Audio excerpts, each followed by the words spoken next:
আচ্ছা দেখো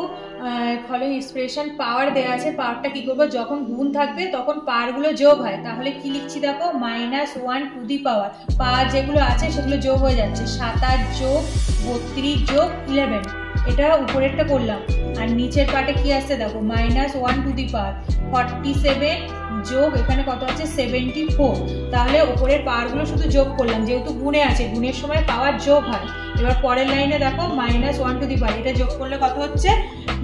এটা যোগ করলে হচ্ছে 70, উপরে হচ্ছে 70 আর নিচে কত হচ্ছে দেখো -1 টু দি পাওয়ার হচ্ছে 121, এই দুটো যোগ করলে হচ্ছে 121, এটা হলো। এবার পরের লাইনে দেখো এখানে 70 মানে কি, এটা জোড় সংখ্যা, জোড় সংখ্যা থাকলে হচ্ছে +1,